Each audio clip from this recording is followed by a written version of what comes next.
Guys Kanaklata বৰুৱাৰ সৰু ভাই আচ্ছা 88 বছৰ বয়স হ'ল। এই পুলিচ থানাখন দেখি কিনে মোৰ একদম তেজ গৰম হৈ গৈছে, জ্বলাই দিব মন গৈছে তাৰমানে মোৰ। আৰু গাইস থানাৰ যে এইখিনিতে গুলি কৰি হত্যা কৰা হৈছিল।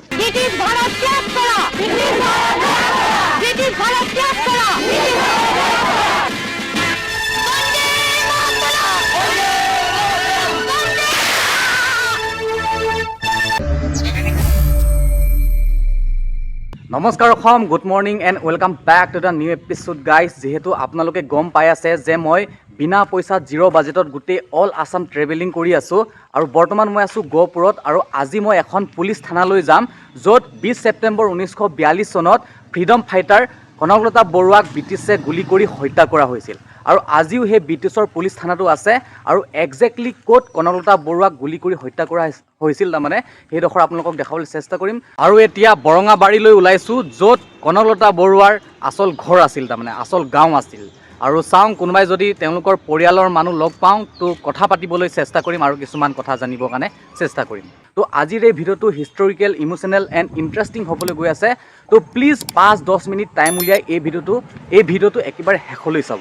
গাইজ এইখনেই আছিলে সেই ব্ৰিটিছৰ পুলিচ থানাটো য'ত আচল ঘটনাটো ঘটিছিলে আৰু মানুহক দেখুৱাবৰ বাবে, ৰাইজক দেখুৱাবৰ বাবে আজিও চিন হিচাপে ধুনীয়াকৈ ৰাখি থোৱা হৈছে।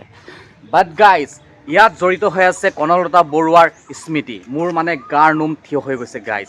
যেতিয়া আপোনালোকে গহপুৰৰ এই ব্ৰিটিছ পুলিচ থানাটোলৈ আহিব তেতিয়া আপোনাৰ তেজ গৰম হৈ যাব। নিজৰ প্ৰাণ ত্যাগ কৰি কেনেকৈ দেশৰ বাবে যুদ্ধ কৰিব লাগে, কেনেকৈ নিজৰ জাতি সংস্কৃতিক বচাই ৰাখিব পাৰে সেইটো কথা আপোনালোকৰ অট'মেটিক অনুভৱ হৈ যাব। আৰু যেতিয়া আপোনালোকে এই গোটেই পৰিৱেশটোত ঘূৰিব, যেতিয়া 1-2 মিনিটমান আপোনালোকে ফিলিং কৰিব, তেতিয়া আপোনালোকে কনকলতা বৰুৱাৰ সেই ত্যাগৰ কথা মনত পৰি আপোনালোকৰ চকুৰ পানী নিশ্চয় নিগৰি পৰিব। গাইজ আপোনালোকেতো কনকলতা বৰুৱাৰ হিষ্টৰীটো জানে। যেতিয়া ব্ৰিটিছে ভাৰত শাসন কৰি আছিল তেতিয়া আমি চাকৰহে আছিলোঁ আৰু নিজৰ মাটি হৈ, নিজৰ দেশ হৈ চাকৰ কৰাটো কোনে সহ্য কৰিব পাৰিব। তো কনকলতা বৰুৱাই 20 ছেপ্টেম্বৰ 1942 চনত ভাৰত চড়ো আন্দোলনত হাতত জাতীয় পতাকা লৈ গহপুৰ এইটো চক এই ব্ৰিটিছৰ থানাৰ সন্মুখেদি আহি আছিল ভাৰত চড়ো বুলি। তেতিয়া ব্ৰিটিছে বহুতবাৰ ৰখাইছিলে তাৰমানে কনকলতা বৰুৱাক, আগ নাবাঢ়িবি বুলি। কিন্তু কনকলতা বৰুৱা এগৰাকী সাহসী মহিলা আছিল আৰু তাৰ পাছৰ পৰিণামটোতো আপোনালোকে গম পালেই। আৰু গাইজ থানাৰ যে এইখিনিতে কনকলতা বৰুৱাক গুলি কৰি হত্যা কৰা হৈছিল এইখিনি জেগাতে। গাইজ এটা বুকু কঁপি যোৱা দৃশ্য। যেতিয়া কনকলতা বৰুৱাৰ বুকুত গুলি লাগিছিল তেতিয়া তেওঁ মাটিত পৰি গৈছিল, কিন্তু হাতৰ পৰা জাতীয় পতাকাখন এৰি দিয়া নাছিল। সঁচাকৈ এনেকুৱা সাহসীল মহিলাক মোৰ মনৰ পৰা, বুকুৰ পৰা চেলুট জনাইছোঁ। আগতে গাইজ বহুত ডাঙৰ আছিলে কিন্তু এতিয়া অকণমান সৰুকৈ স্মৃতি হিচাপে ইয়াত থোৱা হৈছে। আৰু সঁচাকৈ কৈছোঁ গাইজ, এই পুলিচ থানাখন দেখি কিনে মোৰ একদম তেজ গৰম হৈ গৈছে, জ্বলাই দিব মন গৈছে তাৰমানে মোৰ। আৰু এতিয়া যাওঁ বৰঙাবাৰীলৈ, কনকলতাৰ গাঁৱলৈ, কনকলতাৰ ঘৰলৈ। আৰু তাত যদি কাৰোবাক কনকলতাৰ পৰিয়াল যদি লগ পাওঁ তেন্তে কিবা সুধিবৰ কাৰণে চেষ্টা কৰিম, আপোনালোকে চাই থাকক।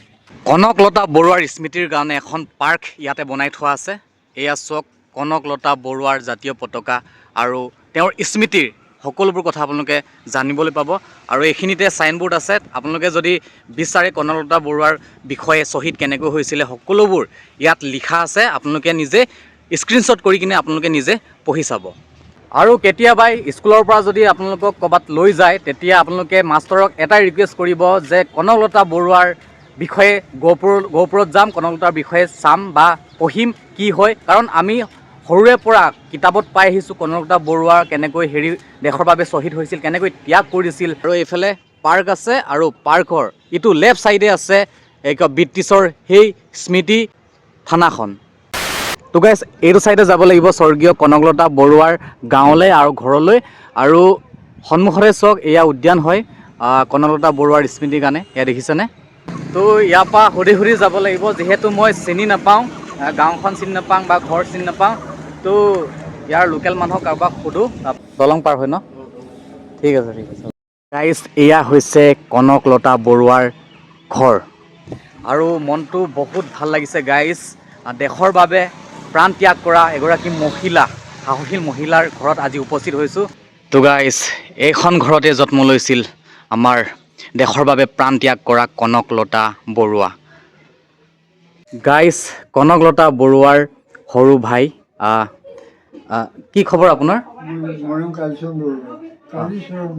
হয় হয় তো এয়া চাওক গাইজ এয়া হৈছে কনকলতা বৰুৱাৰ সৰু ভাইটি আৰু আপোনাৰ বয়স এতিয়া কিমান হ'ল আচ্ছা 88 বছৰ বয়স হ'ল আৰু কনকলতা এইখন ঘৰতে ডাঙৰ দীঘল হ'ল হয় গহপুৰতে পতাকা উত্তোলন কৰিবলৈ গৈ দেশৰ কাৰণে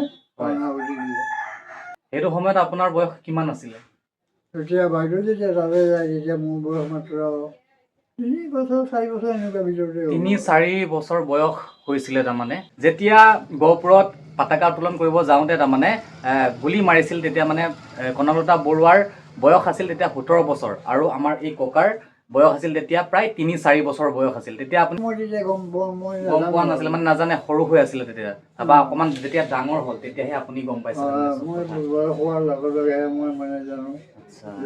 আপোনাক মই বেছি টাইম নলওঁ গাইজ গাটো বেয়া বুলি কৈছে তথাপিতো মই আপোনালোকক দেখাবলৈ চেষ্টা কৰিলোঁ আমাৰ দেশৰ বাবে প্ৰাণ ত্যাগ কৰা এগৰাকী সাহসী মহিলা কনকলতা বৰুৱাৰ ঘৰত আহি কিনে উপস্থিত হ'লোঁ আৰু এয়া তেওঁৰ সৰু ভাই আৰু আপোনাক ভগৱানৰ ওপৰত প্ৰাৰ্থনা কৰিছোঁ যাতে মানে আপোনাৰ সুস্বাস্থ্য হৈ থাকক আৰু জীয়াই থাকক তাৰমানে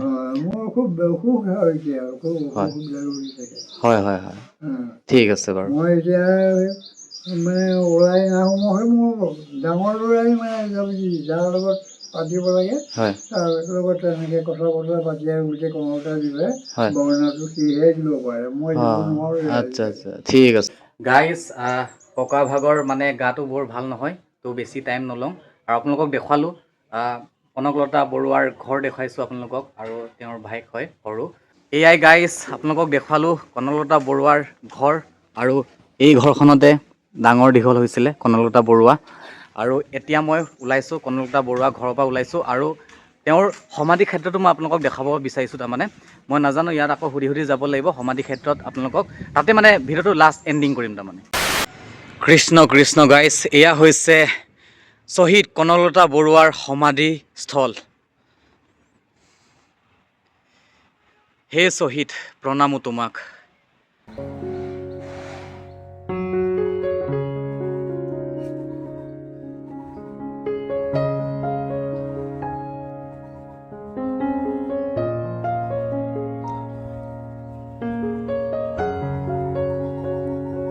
গাইজ ভিডিঅ'টো ইমানতে সামৰণি মাৰিছোঁ আৰু যদি আপোনালোকে দেশখন ভাল পায় যদি অসমখন ভাল পায় যদি আপোনালোকে অসমীয়া হয় দেন মই একো নকওঁ আপোনালোকে লাইক শ্বেয়াৰ কৰে নকৰে আপোনালোকৰ কথা কিন্তু একবাৰ নিশ্চয় কমেণ্টত লিখিব জয় আই অসম